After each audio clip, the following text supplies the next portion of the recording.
বিসমিল্লাহির রহমানির রহিম। আসসালামু আলাইকুম ওয়া রাহমাতুল্লাহি ওয়া বারাকাতুহু। দুইগামতা প্রবাসী যুব মানবিক ফাউন্ডেশনের ধারাবাহিক কার্যক্রমের অষ্টমতম ধাপ সুন্দরভাবে সম্পন্ন হয়েছে আলহামদুলিল্লাহ। উক্ত অনুষ্ঠান রোজ শুক্রবার ২৬ তারিখ ৬ মাস ২০২৬ বাদ আসর দুইগামতা নূর জামে মসজিদ প্রাঙ্গণে অনুষ্ঠিত হয়। উক্ত অনুষ্ঠানের প্রথমত দুইগামতা হাসান আলী জমাদার বাড়ির একজন অসুস্থ ভাইয়ের অপারেশনের জন্য ১০,০০০ টাকার অনুদান প্রদান করা হয়। দ্বিতীয়ত সুচিপাড়া গ্রামের একজন অসুস্থ ভাইয়ের চিকিৎসার জন্য ৫,০০০ টাকার অনুদান প্রদান করা হয়।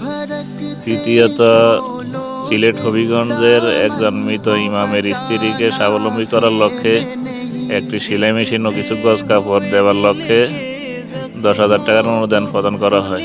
উক্ত অনুষ্ঠান দুইগামতা গ্রামের মুরব্বী এবং যুব সমাজ উপস্থিত ছিলেন।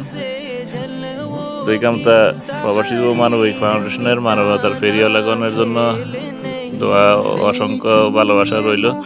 আল্লাহ তাআলা সকলকে এভাবে মানুষের পাশে থেকে মানুষের সেবা করার তৌফিক দান করুক। সকলকে আল্লাহ তাআলা রিজিকে হায়াতে বরকত দান করুক। এইভাবে ১০ মিলে যদি একসাথে আমরা কাজ করি, ইনশাআল্লাহ আমরা সামনের দিকে আমাদের এই ফাউন্ডেশন আরও এগিয়ে নিতে পারবো। আল্লাহ তাআলা আমাদেরকে সেই তৌফিক দান করুক। মানুষের সেবা করে মানুষের পাশে থেকে এইভাবে আমরা যেন জীবনের প্রতিটি মুহূর্ত সামনের দিকে চলতে পারি, আরও বেশি দান খয়রাত করতে পারি। আল্লাহ তাআলা আমাদের তৌফিক দান করুক। আমিন। আসসালামু আলাইকুম ওয়া রাহমাতুল্লাহ।